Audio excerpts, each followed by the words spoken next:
माँ,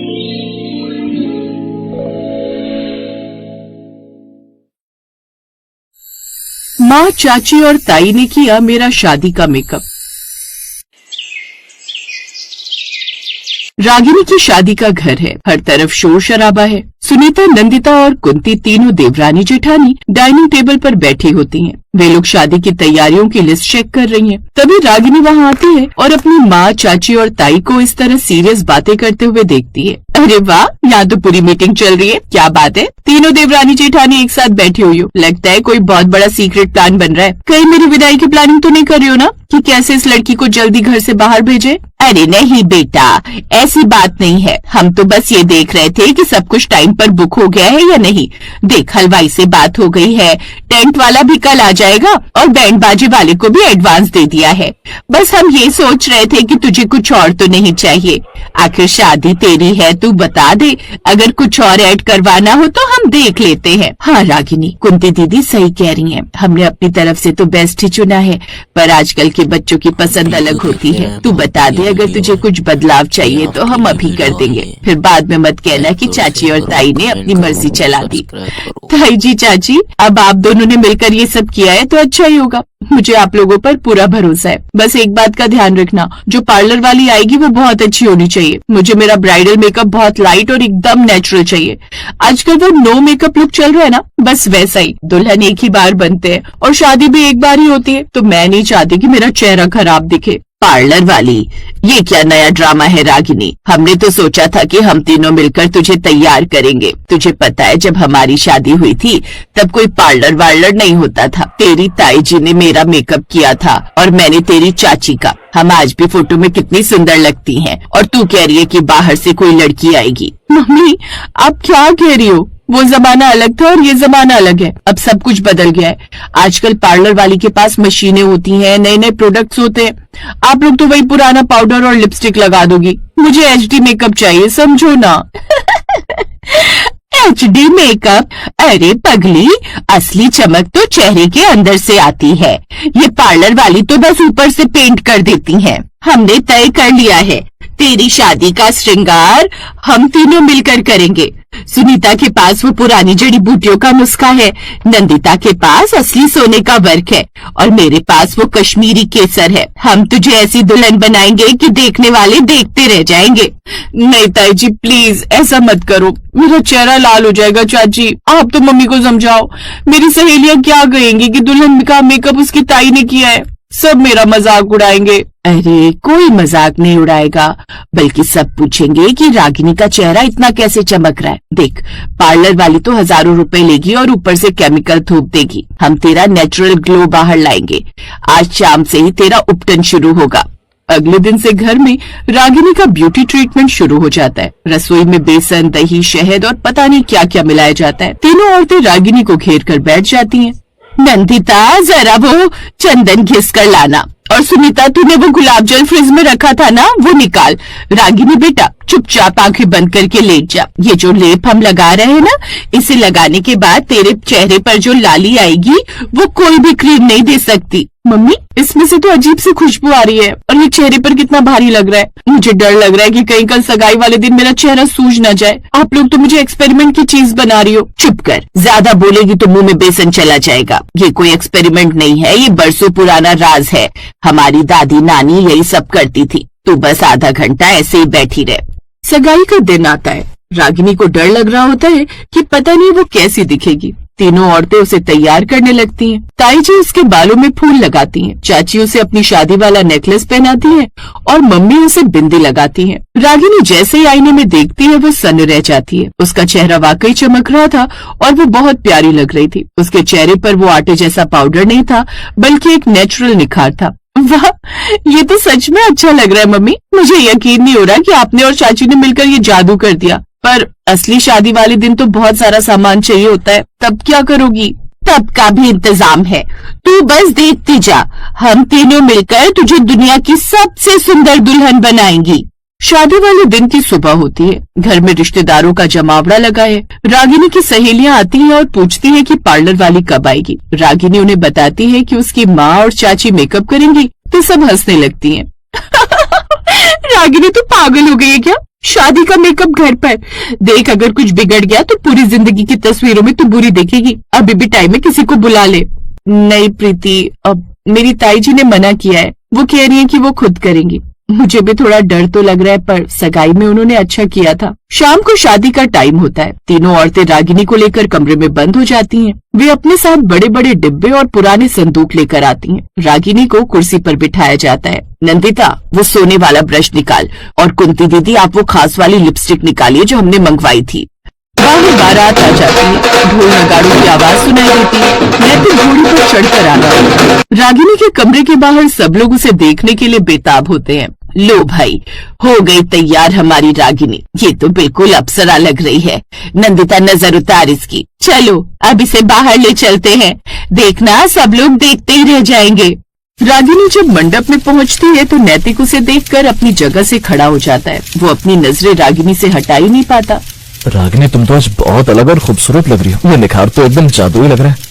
ये जादू मेरी इन 3 माताओं का है। इन्होंने मुझे सिर्फ सजाया नहीं, बल्कि अपना सारा प्यार मेरे चेहरे पर उतार दिया है। पंडित जी मंत्र पढ़ना शुरू करते हैं। शादी की रस्में चलती रहती हैं। सुनीता, नंदिता और कुंती एक कोने में खड़ी होकर अपनी बिटिया को देख रही होती हैं। उनकी आंखों में खुशी के आंसू होते हैं। देखा नंदिता, हमने अपनी रागिनी को सबसे सुंदर बना दिया। पार्लर वाली क्या खाक में ऐसा मेकअप करती। हाँ दीदी, प्यार से बड़ा कोई मेकअप नहीं होता। आज हमारी मेहनत सफल हो गई। चलो भाई, अब सुकून की सांस लेते हैं।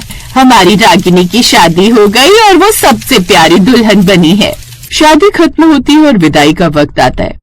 मम्मी, चाची, ताई जी, थैंक यू मुझे सबसे सुंदर दुल्हन बनाने के लिए। मैं आपकी ये बातें और आपका ये प्यार कभी नहीं भूलूंगी। खुश रहे बेटा, बस ये चमक हमेशा अपने चेहरे पर और दिल में बनाए रखना। रागिनी अपने ससुराल जाती है और वहाँ भी सब लोग उसके मेकअप की तारीफ करते नहीं थकते।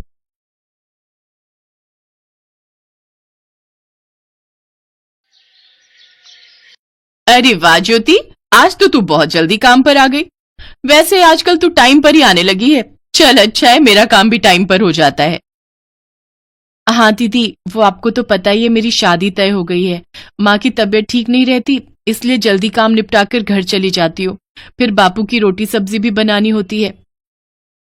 ठीक है, एक काम कर, पहले पार्लर खोलकर वहां का झाड़ू पोछा कर ले, फिर इधर की सफाई कर लेना। आज ब्राइडल बुकिंग लेनी है, कस्टमर आते ही होंगे। ठीक है दीदी। ज्योति मोनिका के घर काम करती थी। मोनिका ने घर में ही एक ब्यूटी पार्लर खोल रखा था जो वो बहुत सालों से चला रही थी। मोनिका के पास बहुत से कस्टमर आते थे, जिनमें से एक सुधा नाम की लेडी भी थी जो अक्सर ही मोनिका के ब्यूटी पार्लर में आती रहती थी। इसलिए सुधा मोनिका की अच्छी सहेली बन गई थी। सुधा दीदी, ये पानी। हाँ ला दे। और सुन, नहा धोकर आई है ना? मेरा आज सोमवार का व्रत है, झूठे हाथों से पानी लूंगी या कुछ खाऊंगी तो मेरा व्रत खंडित हो जाएगा। दीदी मैं नहा कर ही आई हूं, आज मेरा भी सोमवार का व्रत होता है। ज्योति जा, चाय बनाकर ले आ। सुधा तू बैठ, एक ब्राइडल मेकअप आया हुआ है, मैं वो तैयार कर लूं। शैली, रीमा, तुम लोग क्लाइंट के पास जाओ, मैं आ रही हूं। हाँ हाँ, तू आराम से मेकअप कर। सुन एक काम कर, मैं थ्रेडिंग बुधवार को करवा लूंगी, उसी दिन मेरा ब्लीच फेशियल भी कर देना। तुझे पता ही है रिलेशन में शादी है, तो फ्राइडे से पहले मैं तेरा ये सब करवा लूंगी, और मेरा कोई अच्छा सा मेकअप और हेयर स्टाइल भी कर देना। हाँ हाँ करवा लेना। अगले 2-3 दिन तक सुधा पार्लर में ही आती रही, क्योंकि उसके घर में फंक्शन था। इसी बीच ज्योति भी काम पर आती। मोनिका दीदी, दुल्हन के मेकअप के बहुत पैसे लग जाते होंगे ना? हाँ, सबसे तो मैं पैसे लेती हूँ, पर तू क्यों पूछ रही है ये? टेंशन मत ले, मैं तेरा मेकअप ऐसे ही कर दूंगी, अभी तो शादी को टाइम है। हाँ दीदी, अभी तो कुछ दिन बाकी है। थैंक यू दीदी, आप मेरा दुल्हन का मेकअप करोगे, मैंने ये बात माँ को भी बताई थी। अच्छा दीदी, मैं चाय बनाकर लाती हूँ, आप सुबह से पार्लर में काम कर रही हो, थक गई होगी। मोनिका की सहेली सुधा ये सब बातें सुन चुकी थी। बात सुन मोनिका, मैं ये क्या सुन रही हूँ? ज्योति की शादी होने वाली है। हाँ, इसी महीने की 15 तारीख को इसकी शादी है, तो मैं ही इसका ब्राइडल मेकअप कर रही हूँ। इसका बहुत मन था कि ये मेरे से मेकअप करवाए। तू पागल हो गई है, तेरा दिमाग खराब है। इतने महंगे प्रोडक्ट मेकअप के तू इसके चेहरे पर लगाएगी? अरे वो एक काम वाली है, उसको तैयार करने में तू खुद सोच, तुझे घिन नहीं आएगी? सच में तू बहुत सीधी है। अरे ये काम वालियां बहुत चालाक होती हैं, जानबूझकर गरीब बनने का नाटक करती हैं ताकि तुझ जैसी सीधी सादी औरतों को फंसा सके। नहीं नहीं, ऐसी बात नहीं है सुधा, बेचारी बहुत गरीब है, अब उसका दुल्हन का मेकअप कौन करेगा? और फिर मेरा तो खुद का ब्यूटी पार्लर है, वो मेरी काम वाली है, इतनी मदद तो मैं उसकी कर ही सकती हूँ ना। मैं तो तुझे यही कहूंगी कि काम वालियों को सिर पर चढ़ाना अच्छी बात नहीं है। तू गलत कर रही है। देखना जब तेरे साथ कुछ गलत होगा ना, तभी तुझे अकल आएगी। मोनिका सुधा की बातों पर ध्यान नहीं देती, पर सुधा मन ही मन अपने आप को सही साबित करने के लिए एक योजना बना चुकी थी।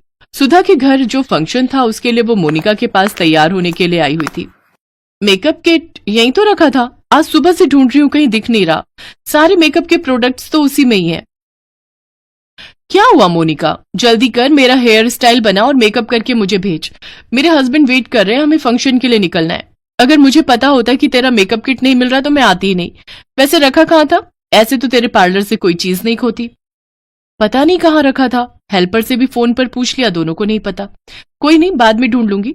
मैं दूसरे मेकअप किट में सामान है, उससे तेरा मेकअप कर देती हूँ, उसमें भी अच्छे प्रोडक्ट हैं।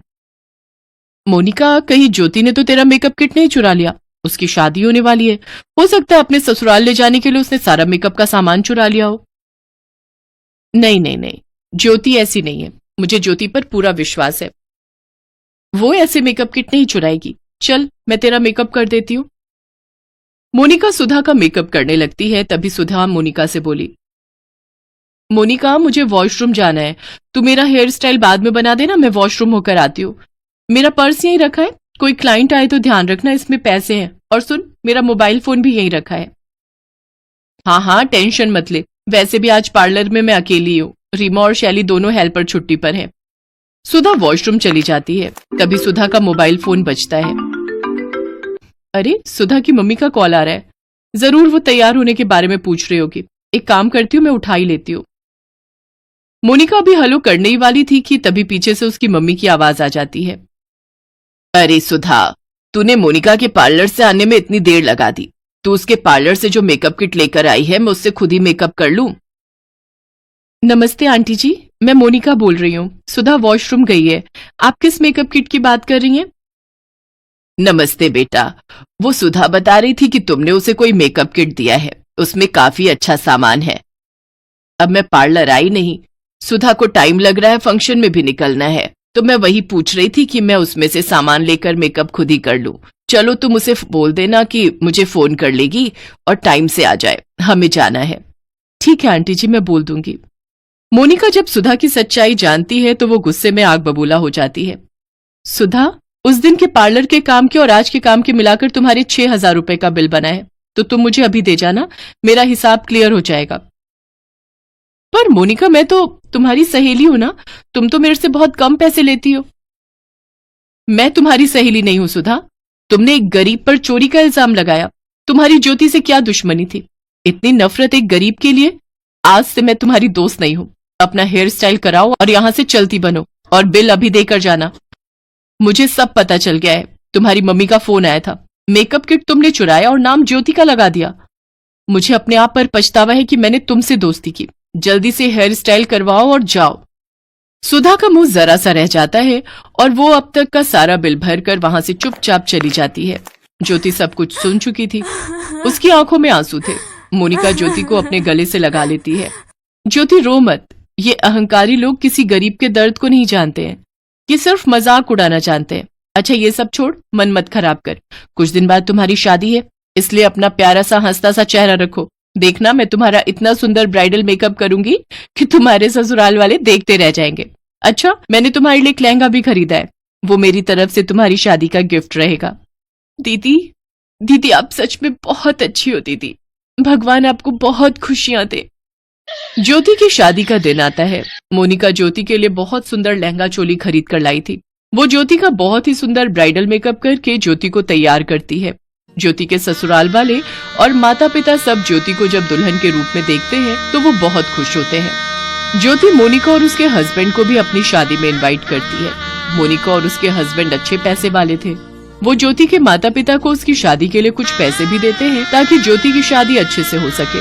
ज्योति खुशी खुशी अपने ससुराल जाती है। ज्योति की माँ सावित्री मोनिका के घर काम करने लगी। वो अक्सर ज्योति के बारे में मोनिका को बताती रहती। शादी के फोटो वीडियो सब दिखाकर वो बहुत खुश थी।